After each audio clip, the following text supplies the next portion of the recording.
Nous commencerons ce matin par la prière et je vous invite à vous agenouiller.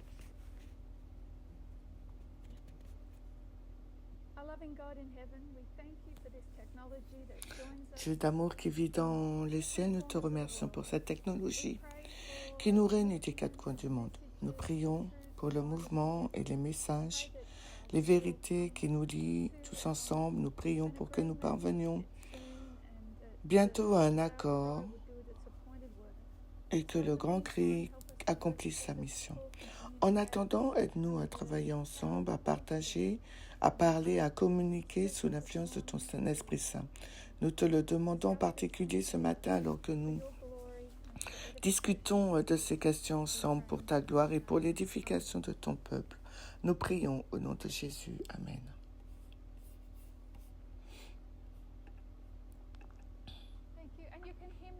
Est-ce que vous m'entendez bien?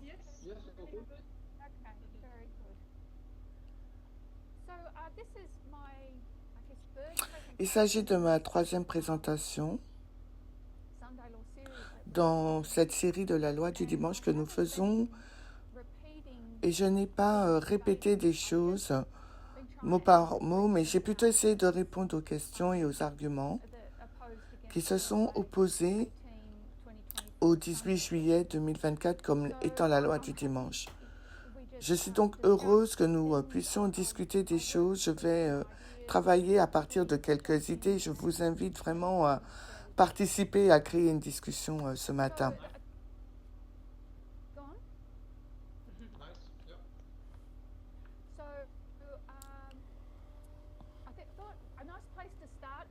Donc un bon endroit pour commencer serait Ézéchiel au chapitre 1. Ce sont des choses qu'on connaît déjà. Ézéchiel chapitre 1, vous l'avez dans votre téléphone, c'est la 5e année de la captivité d'Ézéchiel. Il s'agit vraiment d'une période très sombre de l'histoire. La 5e année de la captivité de Jéhoiakim.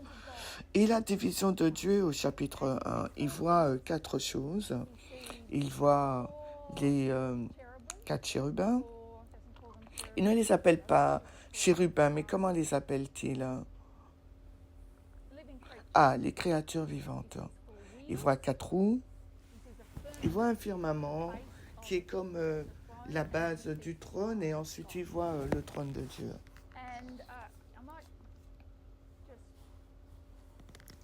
Et je pourrais essayer de dessiner. Il y a donc ces créatures vivantes. Elles sont sur ces roues.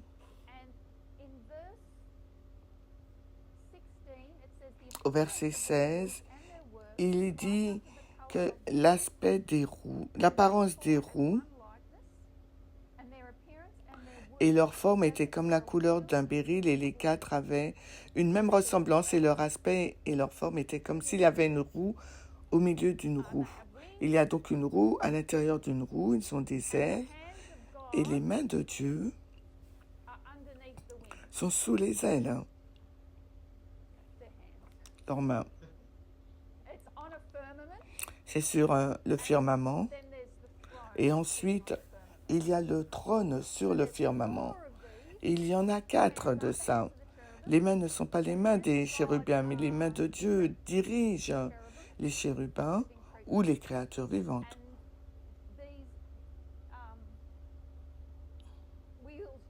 Et ces roues se déplacent les chérubins. Excusez-moi.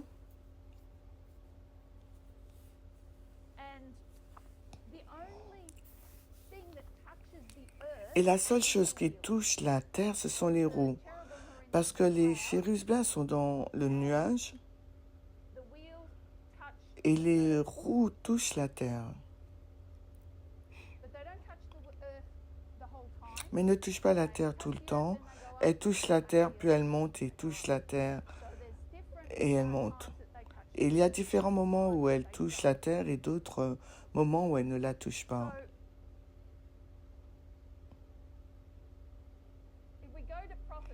Si nous prenons le livre Prophètes et Rois, Ellen White commente sur ces roues et elle dit, de même que les complications de la roue étaient dirigées par la main qui se trouvait sous les ailes des chérubins, de même le jeu compliqué des événements humains est sous le contrôle de Dieu. Au milieu des luttes et du tumulte des nations, celui qui est assis au-dessus des chérubins guide encore les affaires de cette terre. C'est censé apporter du réconfort à une époque de l'histoire du peuple de Dieu qui était très sombre. Cette vision vient du nord, d'où les Assyriens et les Chaldéens sont venus pour emmener en captivité le peuple de Dieu, ce qui nous montre que Dieu est le véritable roi du Nord et que c'est lui qui contrôle. De nouveau, en commentant les roues, Ellen White dit que les roues étaient arrangées de manière si compliquée qu'à première vue, elles semblaient confuses, mais elles se déplaçaient en parfaite harmonie. Donc, elles semblent être confuses, elles se déplacent en harmonie, puis elle dit que c'est le jeu compliqué des événements humains. Nous appellerions les événements humains l'histoire, et l'histoire est donc compliquée. C'est un peu comme ces roues qui sont dans les roues, à l'intérieur d'une roue. Elles sont presque tridimensionnelles, et les 4 d'entre elles, et je suis sûre qu'elles sont tridimensionnelles, mais les 4 d'entre elles se déplacent, semblant être dans la confusion, mais elles sont en fait compte en parfaite harmonie. Et s'il s'agit de l'histoire compliquée, alors comment simplifions-nous l'histoire? Ce qu'il nous faut faire, il faut couper cette roue et l'étaler à plat. Si nous coupons la roue et la roue qui est à l'intérieur de la roue, alors nous obtiendrons 2 lignes. La clé de savoir quand couper. Et nous savons qu'il y a 4 roues. Pour chaque roue, nous avons nos 4 histoires. L'histoire, l'alpha et oméga de l'Israël ancien et l'alpha et l'oméga de l'Israël moderne. Ce sont nos 4 histoires principales et nous savons que nous devons les couper au temps de la fin. Nous pouvons couper cette révolution parce que c'est ce que signifie en hébreu la roue. C'est quelque chose qui tourne. Et si vous la tournez, la mettez à plat, eh ben, vous pourrez simplifier l'histoire. Ce que je trouve intéressant dans Ézéchiel, c'est qu'il y a une roue à l'intérieur d'une roue. Ce qui nous donne l'idée des fractales. On peut avoir deux histoires à l'intérieur d'une même roue. Et c'est ce que je pensais que nous verrions lorsque nous aurons présenté l'histoire de la Rome païenne. Je vais donc supposer que tout le monde connaît les études qui ont été présentées à Fidji.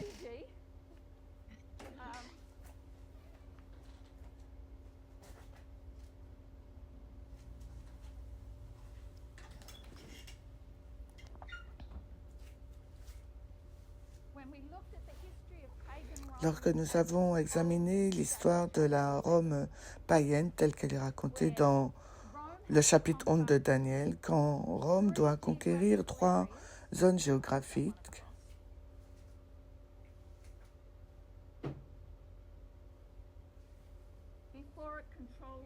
avant de contrôler le monde pour un temps. Premièrement, Rome doit pénétrer dans la région située au nord du pays glorieux et conquérir l'Empire séleucide, et c'est ce qu'elle fait en 65 avant Jésus-Christ.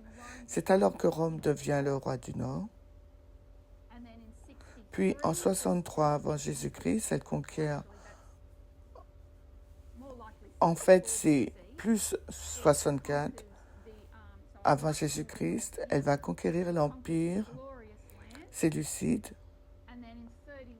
Elle va conquérir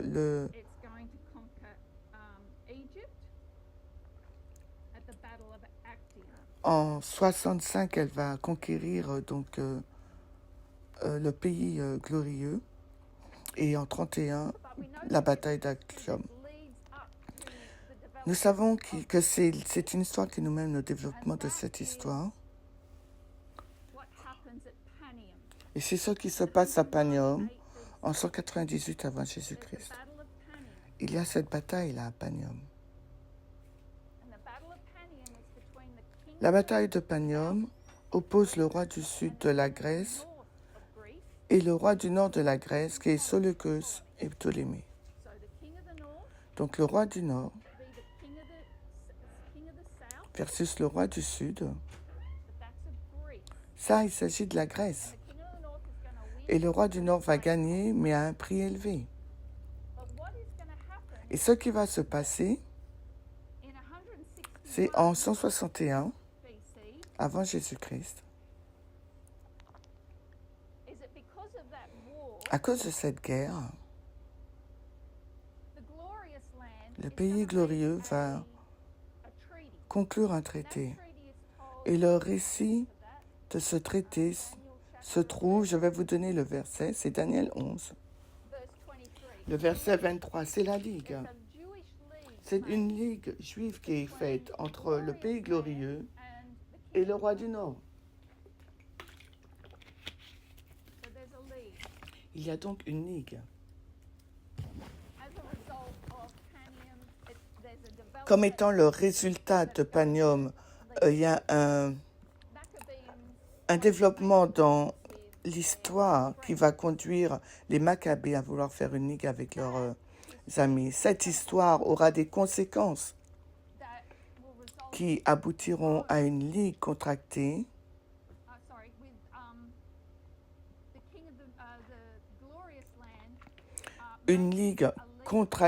entre le pays glorieux et Rome en 65. Cette ligue aura des conséquences lorsque Pompée reviendra et conquérera le pays glorieux. Rome est désormais le roi du Nord. Elle va conquérir le pays glorieux en 64. Et traditionnellement, nous avons toujours compris qu'il s'agissait de la loi du dimanche national, la conquête du pays glorieux. En même temps, il y a une autre ligne d'histoire qui se déroule, car nous avons eu la bataille de Bénéventum.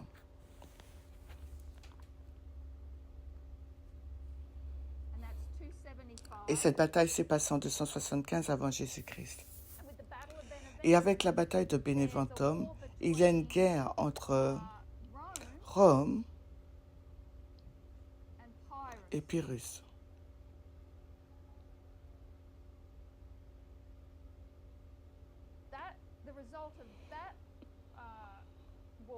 Le résultat de cette guerre va conduire à une ligue ou à un traité des ambassadeurs, des interactions avec les gouvernements en 273 et ensuite en 272 avant Jésus-Christ. Donc ces alliances vont continuer à avoir des conséquences qui vont finalement mener à la bataille d'Actium aussi. Le roi du Sud peut être vu à Panium. L'Égypte peut être vue ici, mais elle a des propriétés différentes. Ce n'est pas le même roi du Sud, c'est la même Égypte, car l'Égypte est l'Égypte, mais ils ont des propriétés différentes à ces différentes époques. Nous avons donc deux histoires qui se passent en même temps, mais qui racontent deux histoires différentes. Et c'est ce que nous appelons la loi du dimanche mondial, que nous l'appelons également la fin des temps de grâce. Ainsi, la loi du dimanche, qui implique la conquête du pays glorieux, doit précéder une loi du dimanche avant la conquête de l'Égypte ou du monde. C'est compliqué, mais nous le simplifions à l'extrême lorsque nous le plaçons sur cette ligne. Parce qu'il y a beaucoup d'événements historiques intéressants, car la boue est toujours intéressante. La boue est amusante à jouer, tout comme cette histoire, car il y a beaucoup d'histoires intéressantes ici, mais ce sont les os de cette histoire. Je me demandais ce qui empêchait des gens d'accepter une loi du dimanche dans le pays glorieux avant une loi du dimanche pour le monde. Peut-être que nous pourrions en discuter.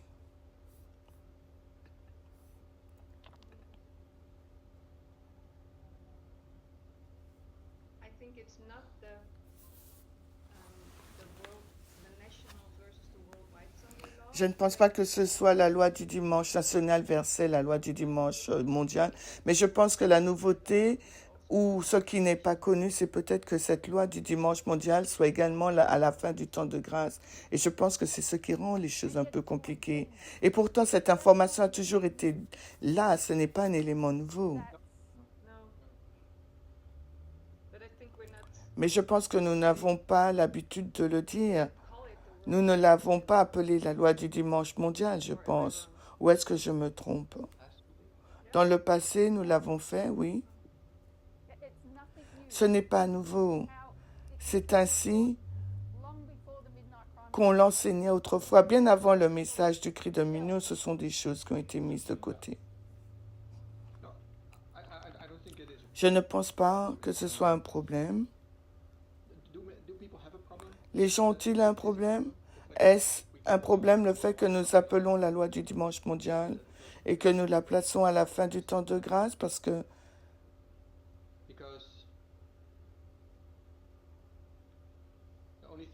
la seule chose à laquelle j'ai pensé est que la loi du dimanche national est le début d'une période où nous parlons de la loi du dimanche national, mais nous parlons aussi du test de la loi du dimanche. Tu en as parlé dans ta dernière présentation, qui arrivera sur la ligne à Exeter, le grand cri. C'est donc cette petite balise après la loi du dimanche national. Ensuite, si c'est vrai pour la loi du dimanche national, alors nous avons une loi du dimanche mondial et le test arrivera après. Mais pour la loi du dimanche mondial, nous avons également un test pour la loi du dimanche mondial. Donc ce sera quelque part dans la période où la fin de temps de grâce sera déjà finie. Ah bon? C'est un schéma qui se répète. Pensez à la fin du temps de grâce de la même manière que vous penserez à la LD. La loi du dimanche est un point et une période. La fin du temps de grâce est un point et une période. Mais ce que nous avons dans notre tête, à la fin du temps de grâce, Michael se lève et tout est terminé. C'est juste un autre schéma qui se répète. Nous savons qu'il y aura une augmentation de la connaissance.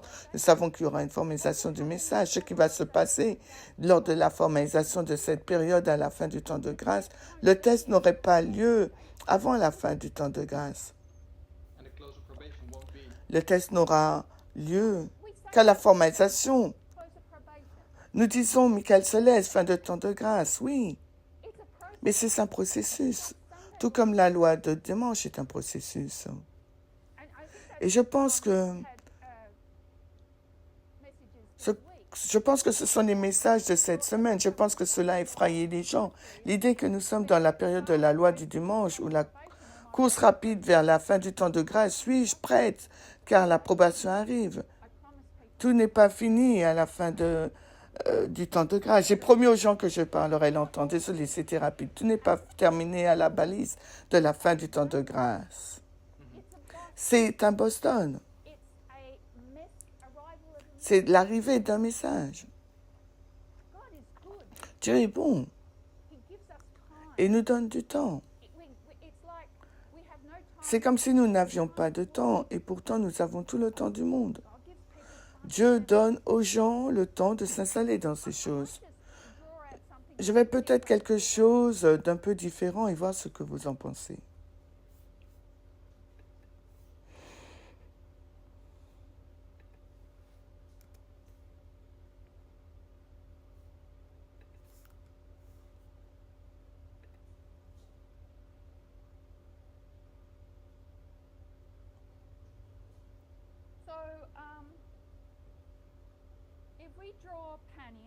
Si nous dessinons Panium,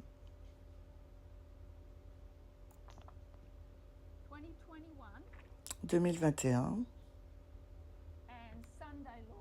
et loi du dimanche,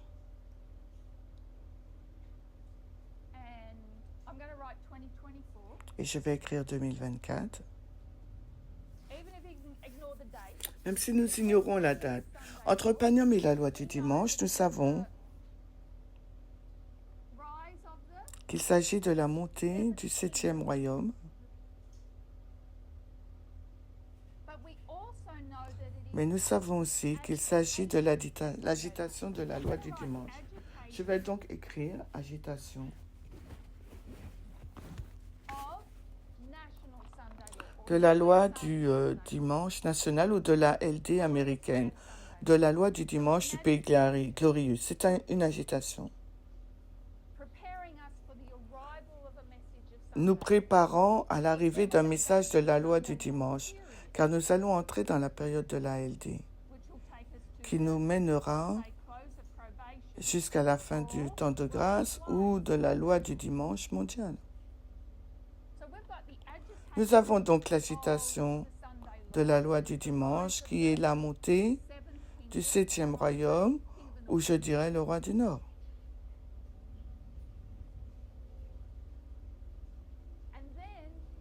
Et ensuite, et c'est là que nous devons jongler avec la complexité, parce que ce qui va se passer durant la période du loi du dimanche,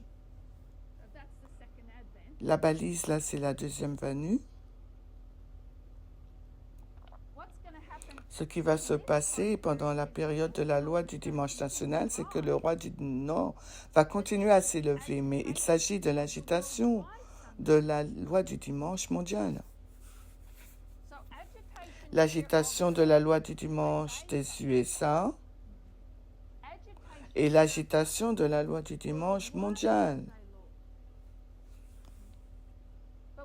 Mais lorsque nous arrivons à l'arrivée, au commencement de la loi du dimanche américaine, il s'agit d'une période, c'est l'arrivée de l'image. Et le test dans cette période est sur la loi du dimanche national américaine et non sur la loi du dimanche mondial. C'est la période entre la loi du dimanche national et la fin du temps de grâce. Ce n'est que l'agitation de la loi du dimanche mondial, car le roi du Nord continuera à s'élever pour devenir le roi de toutes choses. Nous avons des tests qui arrivent, nous avons l'image, le parler, la marque. Aucune de ces marques sont à la balise de la loi du dimanche national américaine. C'est la même chose avec la balise de la fin du temps de grâce. Si nous voulons l'appeler une marque pour le monde, peu importe comment nous voulons l'identifier, le test ne sera pas avant la balise d'Exeter, car la balise de la fin du temps de grâce n'est que l'arrivée. Et je pense que le problème est que nous pensons qu'à la fin du temps de grâce, c'est Michael qui se lève et c'est tout, et les plaies tombent. Mais non, il s'agit d'un processus et d'un schéma qui se répète. Le schéma ne change pas simplement parce que nous arrivons à la FDG. C'est donc l'arrivée ou l'agitation du roi du Nord prenant le contrôle du monde, mais le roi du Nord ne prendra pas le contrôle du monde avant d'être arrivé à la balise de la FDG. Ce sera un processus de prise de contrôle du monde, tout comme entre 2024 et la FDG. C'est encore le processus de la conquête du pays glorieux. Ce n'est qu'un début. Il ne va pas vraiment conquérir le pays glorieux jusqu'à ce que les gens soient marqués. Et le roi du Nord ne va pas conquérir complètement le monde tant qu'ils n'auraient pas tous fléchi le genou. Ce sera un processus. C'est ce que nous voyons. Nous le voyons que dans l'agitation maintenant. Le problème avec notre utilisation du mot, notre compréhension de l'agitation, c'est que nous pensons que l'agitation nous conduit au test. Non, elle conduit au début du test. Une fois qu'elle aura conquis le monde, elle tombera, comme elle le fait toujours. Nebuchadnezzar, Alexandre, Cyrus, ils se sont surpassés et tout a implosé sur eux.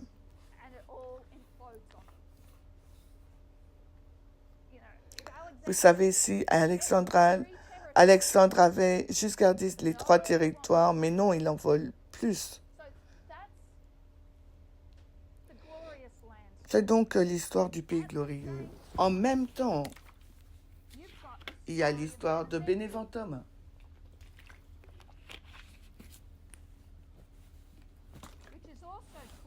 qui est aussi 2021.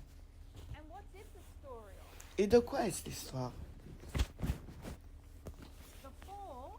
La chute du roi du Sud.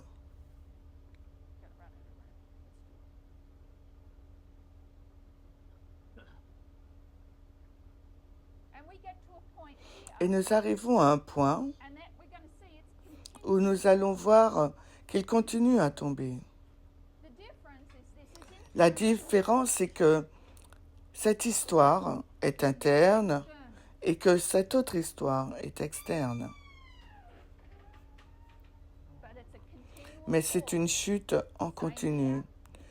C'est la même chose pour l'agitation de la loi du dimanche. Cette agitation de la loi du dimanche c'est une agitation interne et l'autre externe. Et si vous regardez les informations, le monde est agité, mais il n'est pas encore arrivé à son test. Ce n'est que le commencement. Mais par cette marque, le roi du Sud n'est qu'une partie du monde. Oui, ça le rend très clair.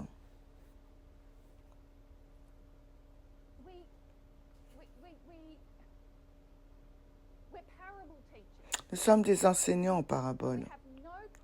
Nous n'avons aucun problème avec le terme de la loi du dimanche, parce que c'est notre langage codé. Nous savons que ce n'est pas le dimanche, nous savons que ce n'est pas une loi, mais nous utilisons ce thème tout le temps et notre esprit fait le calcul et se dit, oui, la loi du dimanche. Pour nous, c'est un langage en parabole, c'est un langage figuré et nous l'utilisons comme une métaphore. Vous comprenez la différence entre simulation et les métaphores? Le premier mot, je ne sais pas. Simulation?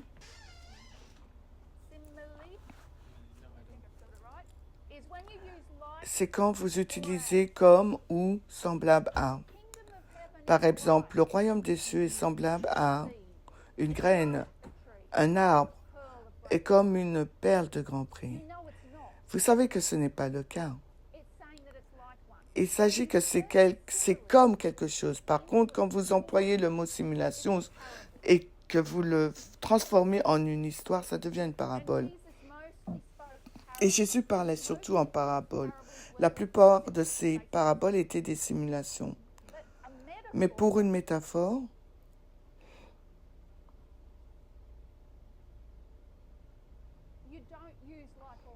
vous n'utilisez pas semblable ou comme. Et si vous transformez une métaphore en une histoire, nous parlons d'allégorie. Pensez au Pilgrim Progress. Jésus a donné quelques allégories. L'homme riche et Lazare est une allégorie. Il raconte simplement l'histoire de quelqu'un au ciel qui parle à quelqu'un en enfer. Et les gens pensent que les morts peuvent communiquer parce qu'ils ne comprennent pas qu'il s'agit là d'une allégorie. Nous utilisons des allégories tout le temps, nous utilisons des métaphores tout le temps. La loi du dimanche est une métaphore et nous faisons ce calcul sans même y penser. Mais nous devons faire de même avec d'autres termes, comme celui de dictateur. Ainsi, nous marquons Donald Trump comme un dictateur. Mais quand? En 2016, 2019, 2021, 2024. Mais il n'est pas un dictateur. 2019, il était le dictateur qui est mort. Et en 2019, C'est le dictateur qui a ressuscité. Nous l'utilisons comme une métaphore. Les principes du dictateur, nous pouvons les appliquer car il s'agit simplement d'un langage figuré. C'est la même chose avec la fin du temps de grâce. Nous devons penser que c'est un langage figuratif. Une probation se termine parce que nous utilisons le mot porte fermée, mais nous l'utilisons au sens figuré d'une manière métaphorique. Il y a d'autres mots auxquels j'essaye de penser, que nous utilisons comme une métaphore tout le temps, et nous n'y pensons même pas. Nous le faisons dans la vie de tous les jours, et les journalistes aussi le font. Quand ils font référence à Trump comme un roi, ils utilisent un langage figuré. Il ne pourra jamais être un roi.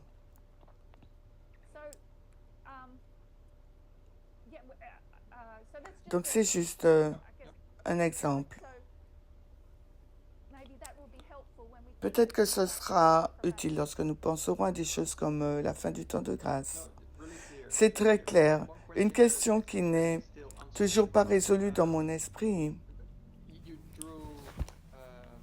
Tu as dessiné la loi du dimanche mondial qui représente l'arrivée d'un message qui se développe en un Boston Concorde et un test. Boston Concorde, Exeter et test, oui, c'est un Boston. Nous appellerions cette balise de Concorde un décret de mort. Et oui, c'était ma question. Et l'autre, nous l'appellerions comment? Le temps, oui.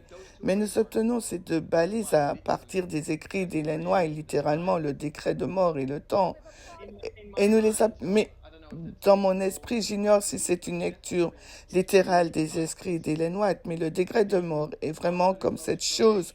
Après la fin du temps de grâce, Satan a le plein contrôle. C'est une image qui a été donnée par Ellen White. Il s'agit en fait de la fin de la période de probation pour toute chose. Et maintenant, c'est Satan qui a le contrôle. Et il y a une courte période de temps où Satan a le contrôle total.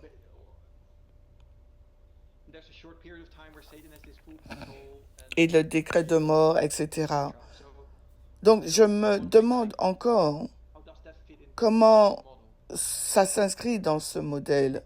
Je pense que c'est la même chose que pour la LD, parce que si tu lis ce qu'elle dit sur la LD, elle ne parle pas vraiment de la balise de la LD, mais de la marque de la bête, etc., dans la période entre la loi du dimanche et la fin du temps de grâce. D'accord. Et souvent, elle parle de la balise de la FTG et aussi de la balise du décret de mort.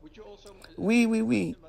C'est nous qui avons tout démantelé. Elle met en chapitre. C'est aussi notre question au sujet de la deuxième venue. Est-ce la même chose également? Je pense qu'il y a un schéma répétitif qui vient de 2 Timothée 3, 16 et 17. Si vous pensez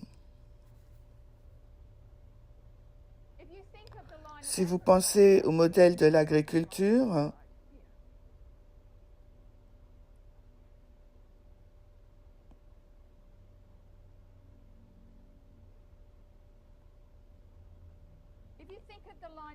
si vous pensez à la ligne de l'agriculture, nous avons 5 balises, 4 dispensations, et nous prenons 2 Timothée 3, 16 et 17. Je ne sais pas si vous l'avez déjà vu auparavant, c'est ainsi que j'enseigne le niveau du baptême, en commençant par le veau numéro 1, mais Émilie, tu te souviens, nous avons le temps de la fin, le 11 septembre, la loi du dimanche, FTG et deuxième avenue. Nous avons le labourage, la semence de la graine, la première pluie qui fait germer la graine, l'herbe, l'épi, la première pluie, la pluie de l'arrière-saison qui l'amène à maturité, et ensuite nous avons la moisson.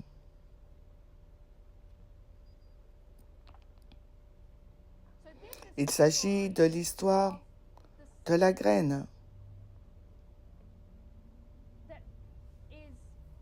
Elle pousse, puis elle est récoltée.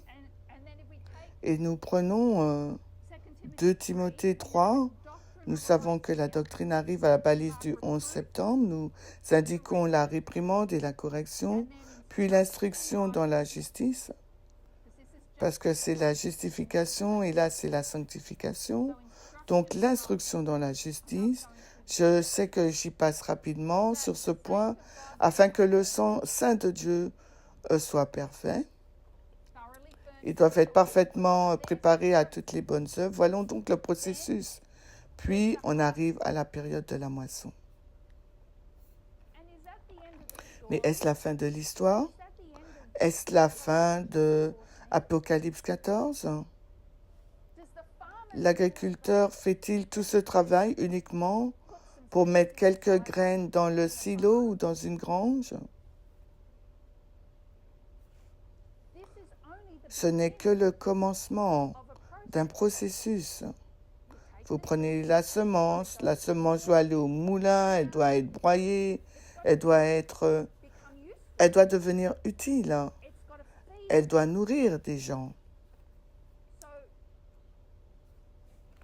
Nous vivons donc à une période où nous voyons que ce processus dans le modèle de l'agriculture, où nous pensons, mais si vous pensez à la deuxième venue, et au Milan, que ferons-nous? Nous recevrons la doctrine, nous sommes assis au pied de Jésus. Si nous recevons la doctrine au ciel, que va-t-elle nous faire? Elle va nous réprouver, nous corriger, nous instruire dans la justice, cette doctrine durant les 1000 ans. Ainsi, nous pourrons être perfectionnés. Nous apprendrons, nous serons corrigés, nous serons instruits. Ce sera un processus continu pendant 1000 ans jusqu'à ce que Dieu puisse nous faire confiance pour nous laisser libres dans l'univers. Notre histoire nous prépare à ce que Dieu puisse nous faire confiance au ciel. Et ensuite, il y a 1000 ans pour nous préparer à ce qu'il puisse nous faire confiance pour nous envoyer n'importe où. Le point clé est la balise du 11 septembre. La correction. Parce que Ellen White dit, le problème avec l'Odyssée, elle ne veut pas être corrigée. Vous n'avez pas besoin d'aller plus loin, mais c'est un processus qui s'est déroulé tout au long de notre vie. Il n'y a pas qu'une seule doctrine qui est arrivée au temps de la fin. Nous recevons continuellement des doctrines par le biais de la première pluie, de la pluie de l'arrière-saison. La doctrine nous reprend continuellement, nous corrige, nous instruit dans la justice tout le temps.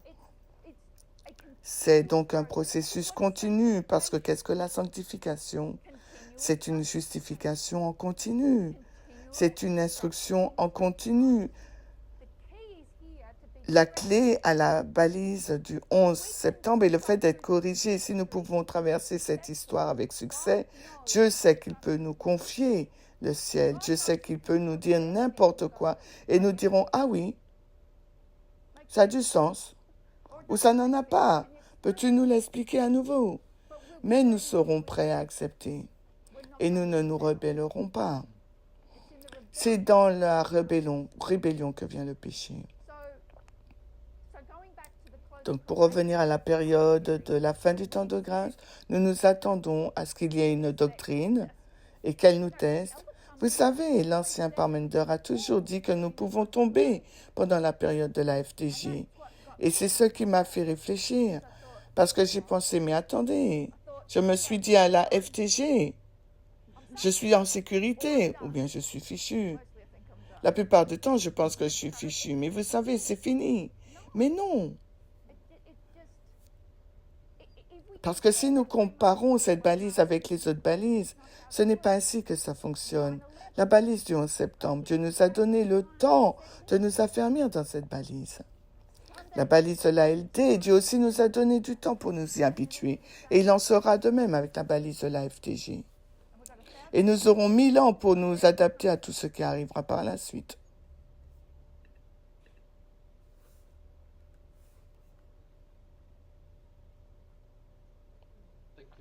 Merci.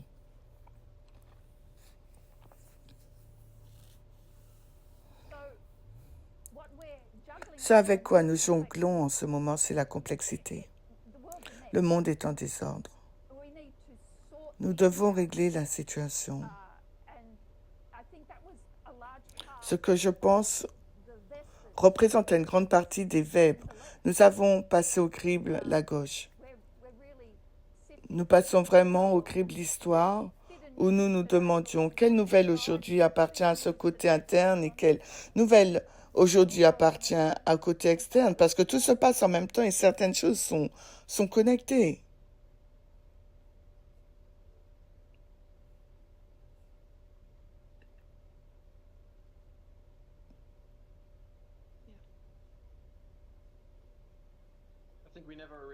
Je pense qu'on n'a jamais vraiment... Oui, j'aime beaucoup ça. Merci. Je pense que l'un des arguments que j'ai entendus était que nous avons appris l'existence du 18 juillet que quelques semaines avant l'événement. Et ok, c'est juste. Mais les raisons sont variées et personnelles. Mais en même temps, c'est comme... Et alors? Parce que nous avons tout le temps pour nous y habituer. Si vous pensez à la croix, à quel moment les disciples ont-ils appris que Jésus s'en allait? Des heures, quelques heures avant. Ils devaient gérer l'information, tout régler, se réunir dans la chambre haute, consulter les Écritures, se disputer un peu sur le sujet jusqu'à ce qu'ils parviennent à un consensus à la Pentecôte. Il leur a donc fallu 50 jours pour comprendre après l'événement. Je pense à un deuxième exemple, le 22 octobre 1844. Nous disons souvent que ce mouvement est passé de 50 000 à 50 en une nuit. Quelque chose comme ça, nous disons. Qu'en fait, après les 50 personnes qui restaient, elles sont probablement retournées vers les 50 000 personnes et ont commencé à expliquer les choses. Elles n'ont peut-être pas gagné tous les 50 000, mais cette église s'est développée à partir de 50 qui ont compris, puis sont retournés vers les autres pour leur expliquer. La même chose s'est passée pour les produits, pour les disciples à la Pentecôte. Ils sont retournés vers celles et ceux qui avaient été dispersés après la croix. D'une certaine manière, la croix a été une fin de temps de grâce pour certaines personnes. Pour d'autres, c'était la LD. Pour d'autres, c'était même pas sur le radar. Tout dépend de qui vous êtes. Ces balises, donc, peuvent avoir des significations différentes selon les personnes, mais Dieu donne le temps d'expliquer, de nous affermir pour être, de nous frapper tête contre tête, pour trier, pour sortir la vérité de la boue.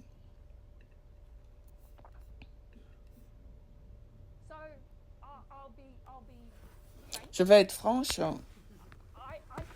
Je pense, Ariane, que tu as un message valide. Lorsque j'ai fait mon étude à Fidji, j'ai pensé que tu irais. Oh, j'ai la loi du dimanche, mais je n'ai pas la bonne.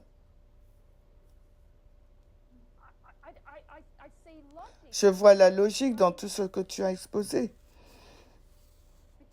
Mais il te faut une loi du dimanche au pays glorieux avant d'avoir une loi du dimanche mondial. Et nous devons comprendre ce que cette image représentait. Nous devons comprendre la manosphère, l'inégalité qu'elle représente, la raison pour laquelle le roi du Nord a été suscité. Parce que pourquoi le roi du Nord est-il venu? En tant qu'instrument dans la main de Dieu. C'est pour punir ceux qui ont échoué. Le 6e royaume a été un échec. Et le 7e royaume est venu comme une punition, comme une conséquence de cet échec. Nous disons punition, mais nous comprenons les bénédictions et les malédictions. Si vous n'obtenez pas la bénédiction, alors vous obtenez la malédiction comme conséquence. Si la bénédiction est qu'il va pleuvoir, la malédiction, qu'il ne pleut pas. C'est une conséquence. Le roi du Nord est venu en conséquence et nous le comprenons comme étant le jugement de Dieu.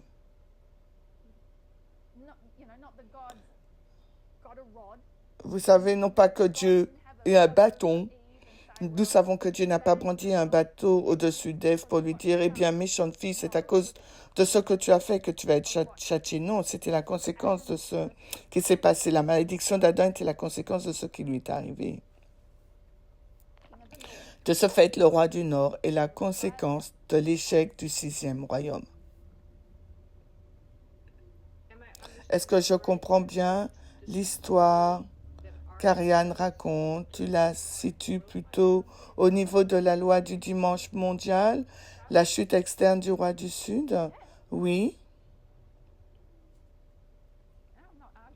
Je ne m'y oppose pas, je m'oppose à ce que les événements qu'Ariane montre se passent avant la balise de la LD.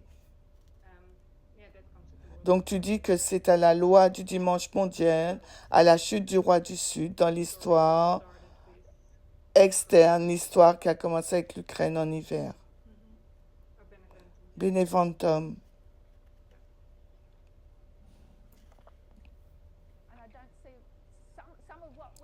Certaines des choses que nous enseignons s'aligneront et d'autres pas. Ce que nous avons en commun, c'est l'Ukraine. Il n'y a pas grand-chose d'autre que j'enseigne. Je veux que j'essaye de garder mon étude vraiment simple. J'essaye de me limiter à cette histoire. Et je ne veux pas aller dans d'autres domaines, les domaines dans lesquels tu es ou d'autres orateurs ou oratrices sont. J'essaie de me limiter le plus possible. Si tu peux voir l'histoire interne, moi je peux voir l'histoire externe, alors nous sommes en harmonie. Oui, oui. Tu situes l'histoire d'Ariane dans la dispensation de Panium à la loi du dimanche, tandis que l'ancienne Thérie la place dans la dispensation à l'échelle mondiale. Et tu dis, Ariane, ce que l'ancienne Thérie voit à la loi du dimanche et la balise, etc. Oui, nous sommes en décalage de quelques balises. Oui, oui, oui, oui, je comprends, j'ai saisi ça. En découvrant cette balise de la loi du dimanche, j'ai cru voir une combinaison des deux choses. De ton message sur la roi du Sud, j'ai pensé qu'elle pourrait s'adapter de nouveau. Si cette loi du dimanche mondial est le point que tu vois maintenant comme la loi du dimanche américaine. Oui. Peut-être que tout le monde le voit sauf moi.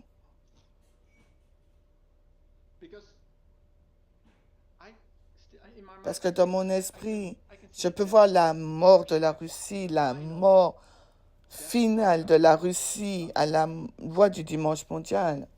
Et en même temps, je vois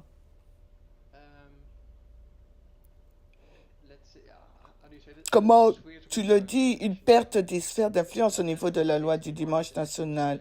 Car c'est ce que je marque à la LD nationale, une perte des sphères d'influence. L'enlèvement de l'Ukraine, pour ainsi dire. Celle-ci a commencé avec l'Ukraine à Beneventum qui se développe. Puis je vois la fin de l'Ukraine à la loi du dimanche national, ce qui ne signifie pas nécessairement pour moi la mort du roi du Sud qui peut se développer jusqu'à la loi du dimanche mondial. C'est pourquoi après ton message à Fidji, c'était comme je peux l'accepter et je peux encore accepter cette histoire, la façon dont tu l'as expliquée.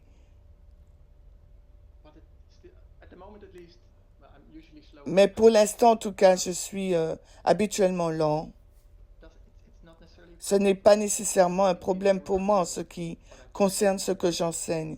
Mais en général, ce que j'ai dit, je suis l'un des derniers à voir la lumière. Mais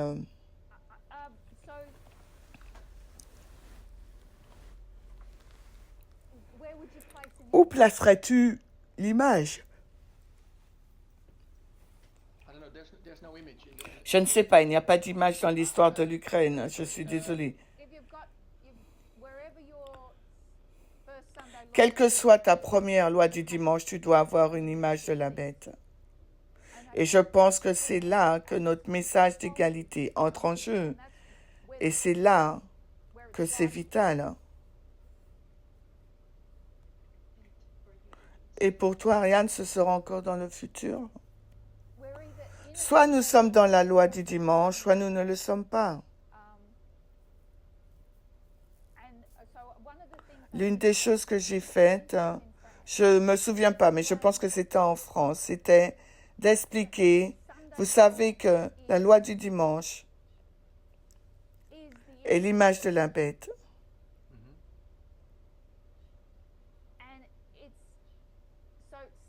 Sabbat est l'image de Dieu. Et ces deux choses sont en guerre l'une contre l'autre. L'image de Dieu est ce mouvement, l'image de la bête est le 7e royaume qui est arrivé dans toute sa gloire le 18 juillet 2024. Nous pouvons le voir, nous pouvons le visualiser parce que c'est quelque chose qui doit être vu. Le sabbat est un mémorial de la création et nous maintenons maintenant en vie l'égalité qui existait entre l'homme et la femme avant la chute.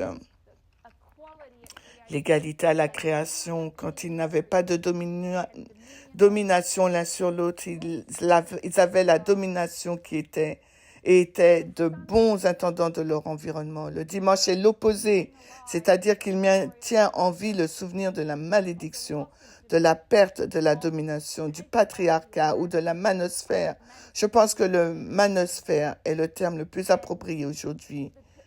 Et la malédiction, cette loi du dimanche du 18 juillet s'inscrit donc parfaitement dans le prolongement de ce qui s'est passé en 2014, où les valeurs des États-Unis sur de nombreux sujets ont commencé à changer au cours de cette période de 10 ans.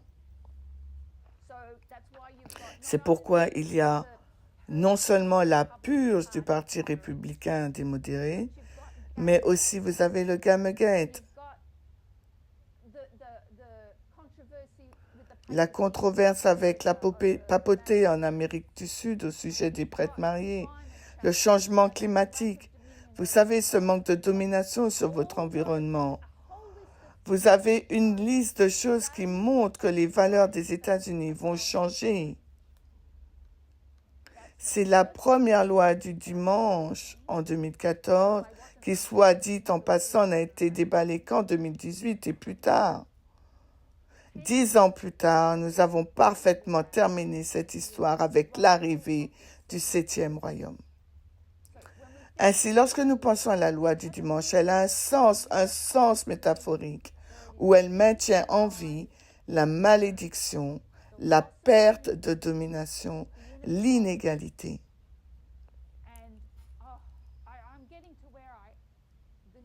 Les nouvelles sont vraiment bouleversantes, irritantes. Vous vous réveillez aujourd'hui et vous voyez comment Trump et Vance viennent d'attaquer Zelensky. Mais hier, ils étaient comme les frères Tate, ensemble à bord d'un jet privé pour la Floride. Il n'y a pas de justice. Et c'est le même langage que celui utilisé par les frères Tate pour dire que les femmes demandent à être violées. Et que disent-ils de l'Ukraine aujourd'hui? Ils ont demandé à être envahis, ils ont demandé à être violés. Qu'il s'agit de l'Ukraine ou des femmes, c'est le même langage. Et c'est Trump et Vance qui attaquent Zelensky. Ce pays a été violé parce qu'ils le méritaient, ils l'ont demandé, ils n'auraient pas dû flirter avec l'OTAN. Oui, c'est vraiment horrible. Cette horreur a commencé en 2014. Nous voyons qu'elle commence à se mettre en place. Nous la voyons pleinement formée lors de la CNR. Et je dirais, si vous voulez voir la Convention nationale républicaine sous stéroïdes, regardez l'inauguration du 20 janvier. Quand tous ces potes-bros sont là, tous ces millionnaires, milliardaires, et Dana White est en costume et fait son discours, tout est là. Ensuite, Trump pourra prendre la parole et lancer ses décrets. Nous sommes dans la période de la loi du dimanche. Je ne sais pas comment nous pourrions regarder tout ce qui se passe et dire que la loi du dimanche est dans le futur. Ce n'est pas une preuve. Nous devons avoir des preuves prophétiques, des arguments prophétiques. Mais il se passe suffisamment de choses en externe pour nous montrer et nous dire ce que signifie la loi du dimanche. Quelle que soit la signification de la loi du dimanche, c'est l'opposé de ce qu'est le sabbat. Et je pense que nous n'avons pas compris ce qu'est le sabbat, ce qui constitue la moitié du problème. Le sabbat est la levée de la malédiction.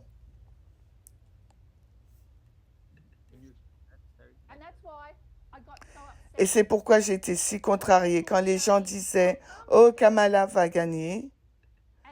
Et ensuite, il y aura un coup d'État en janvier. Dire que Kamala va gagner signifie que vous ne comprenez pas l'ampleur du problème. Pensez que les États-Unis vont voter pour une femme, mais pas non seulement pour une femme, mais une femme noire, signifie que les gens ne comprennent pas l'étendue du problème. Et je pense qu'il faut parfois que ce soit une femme pour ressentir l'étendue du problème.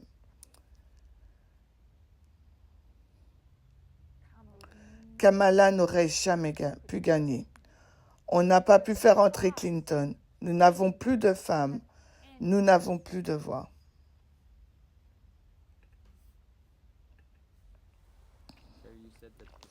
Terry, tu as dit que le sabbat était la levée de la malédiction. Peux-tu expliquer un peu plus, car je ne suis pas sûre d'avoir bien compris. Quand nous avons étudié le vœu numéro 13, Exode 20, souviens-toi du jour du sabbat afin de le garder saint. Nous avons relié Exode 29 à Genèse 1, 26 à 27. Donc, dans Genèse 1, 26 à 27, nous voyons l'utilisation de pronoms. Faisons Dieu au pluriel, des êtres humains au pluriel à notre image, le nôtre ressemblance. Donc Dieu pluriel, Elohim, c'est un nom pluriel, va faire des êtres humains pluriels après leur image. Et les êtres humains pluriels sont des hommes et des femmes. Il faut comprendre aujourd'hui qu'il y a une diversité dans les genres. Mettons cet argument de côté. Il y a donc une diversité dans le règne végétal, dans le règne animal et dans la sexualité humaine. Mais quand vous lisez Exode 20, il est dit, tu travailleras 6 jours et tu feras ton travail. S'agit-il d'un pronom unique ou d'un pronom pluriel? Car il dit ensuite,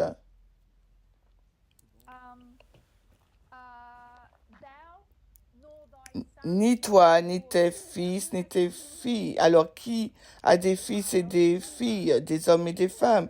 Il n'est pas dit toi, ni ta femme, ni tes fils et ta fille.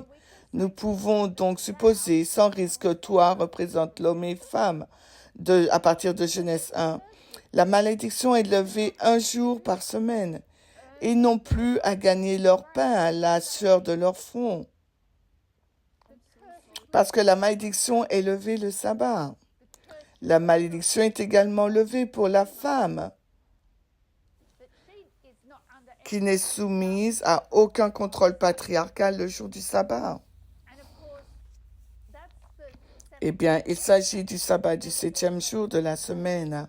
Mais il y avait également le sabbat de la 7e année et le sabbat du jubilé d'une année entière où cette malédiction devait être levée. Mais ils ne l'ont pas fait une seule fois et c'est pourquoi les malédictions sont arrivées, les 2520, qu'on aurait pu indiquer.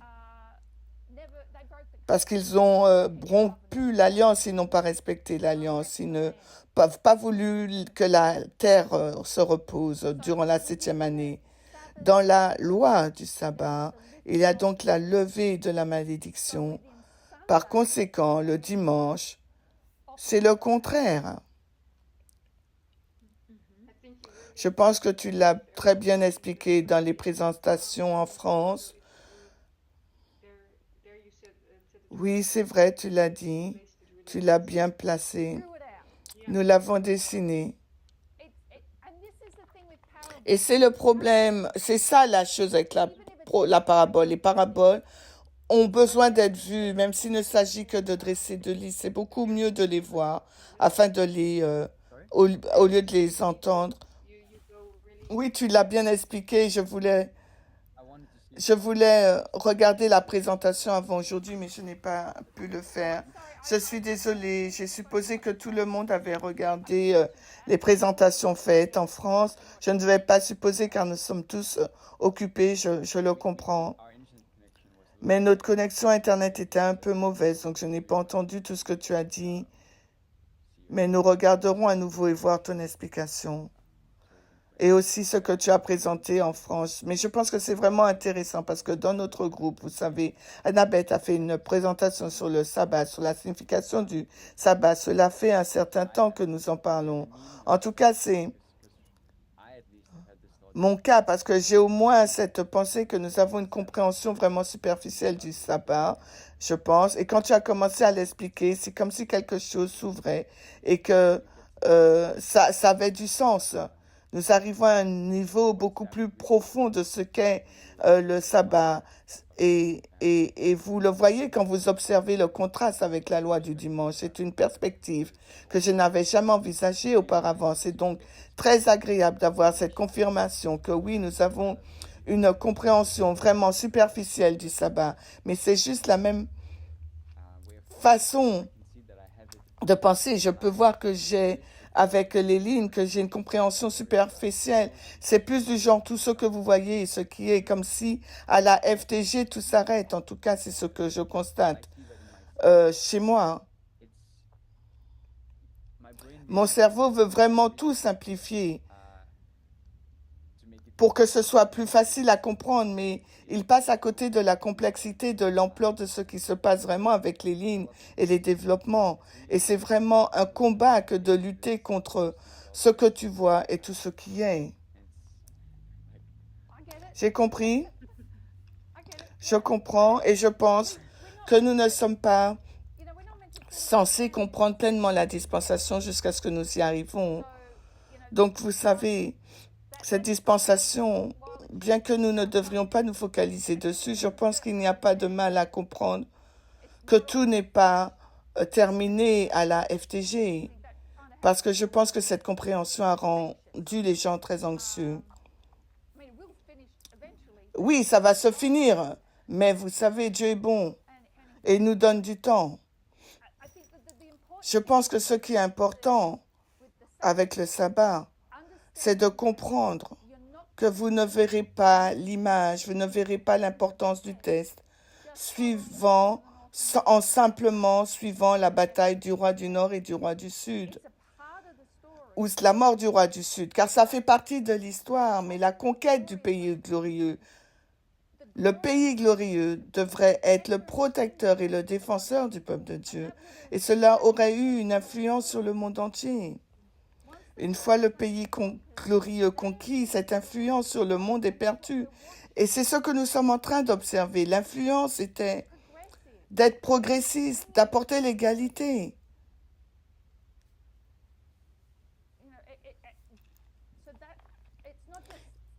Vous savez, il ne s'agit donc pas simplement de dire, oh, eh bien, j'aime le 18 juillet 2024 parce que, vous savez, pour une raison théorique, c'est tout ce qui a été représenté à la CNR. Depuis, vous savez, les 2020, les 2025 documents que vous tous les documents que nous utilisons pour rédiger leur manifeste, jusqu'à la parole des femmes en tant que bonne épouse, vous savez tout ce qu'elle porte, elle porte les enfants, le machisme exhibé sur scène par les hommes. Il y a beaucoup de choses là-dedans. Et je pense que l'image est entièrement mise en place à la CNR. Ce sont des choses qu'il nous faut comprendre. C'est ce qui nous teste si nous ne comprenons pas la profondeur de l'inégalité.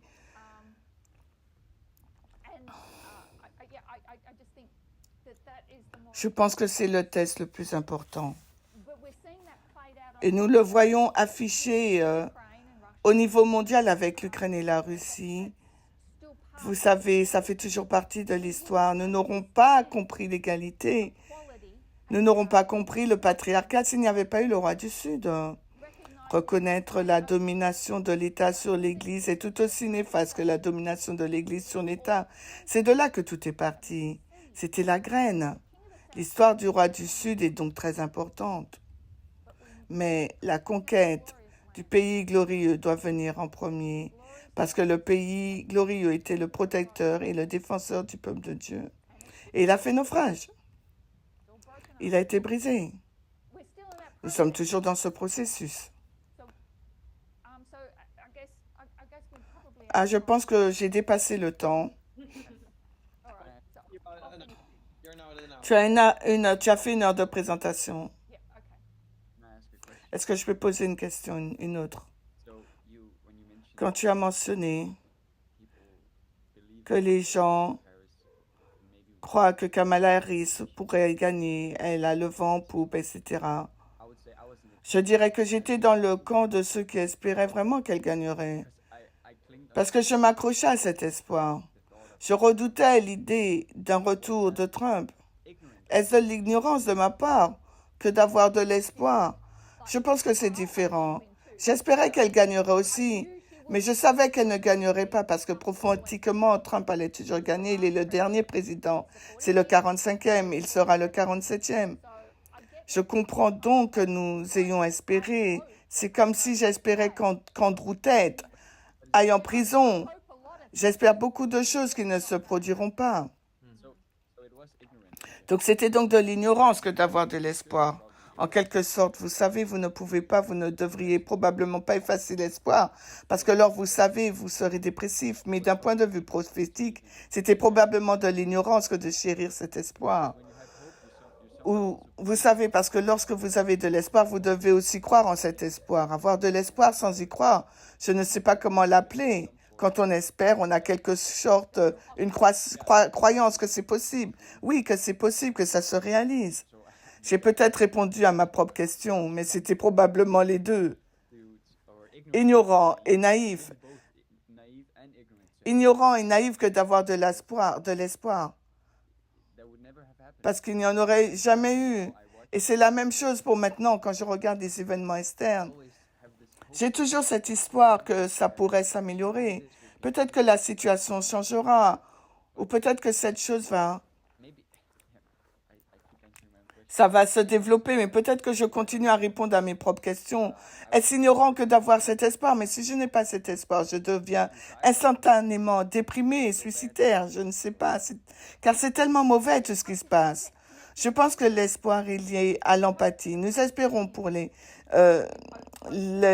Palestiniens, nous avons de l'espoir pour les Israéliens, nous avons l'espoir de la paix, nous avons l'espoir pour l'Ukraine aussi. Nous équilibrons tout cela, cet espoir et cette empathie pour les gens. Mais il y a aussi notre compréhension prophétique. Trump était le 45e, il sera le 47e. Et bien plus, c'est savoir que le navire d'Adramite a échoué au test. Une femme n'entrera jamais à la Maison Blanche. Il faut comprendre la profondeur du problème. Et je pense que c'est ce qui manquait dans le récit de la loi du dimanche. Sur quoi devrions-nous nous concentrer ou sur quoi devrais-je me concentrer pour comprendre la profondeur du problème? Parce que je vais être honnête, j'en ai souvent assez de suivre la politique externe. C'est comme si les choses empiraient. Je n'ai pas l'impression que cela aide. Je veux dire, on voit et on sait où tout va. Ma seule ressource serait peut-être l'un des livres que tu as conseillé. ou parce que je veux comprendre la profondeur du problème. Je préférerais vraiment ne pas suivre la politique américaine parce que je sais où elle va. J'ai été choqué par les événements d'hier avec Vance, Trump et Zelensky. Mais en même temps, je ne suis pas surpris. Et j'aimerais mieux comprendre la profondeur du problème. L'ancien Parmenter a dit, avez-vous déjà lu vos 10 livres sur le féminisme? Combien d'entre nous ont lu leurs 10 livres? Je vais donc le faire.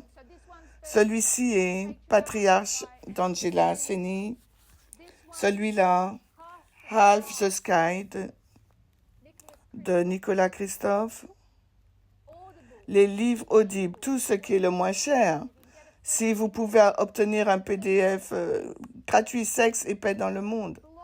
Remplissez votre esprit sur ce qui se passe vraiment dans le monde. Nous pouvons vivre dans une bulle où les choses peuvent être bonnes pour nous et nous ne sommes pas en contact avec la situation dans la majorité du monde.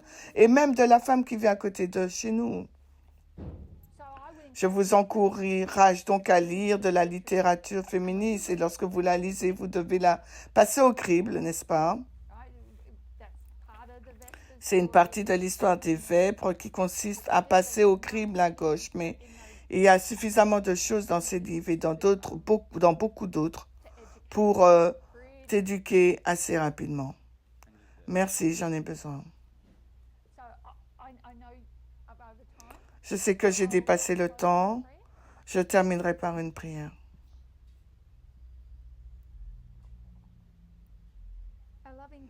Dieu d'amour qui vit dans les cieux, nous te remercions pour cet amour que nous avons passé ensemble. Nous te remercions d'avoir le privilège de connaître la prophétie à la fin du monde et pourtant il y a tant de choses que nous devons comprendre davantage.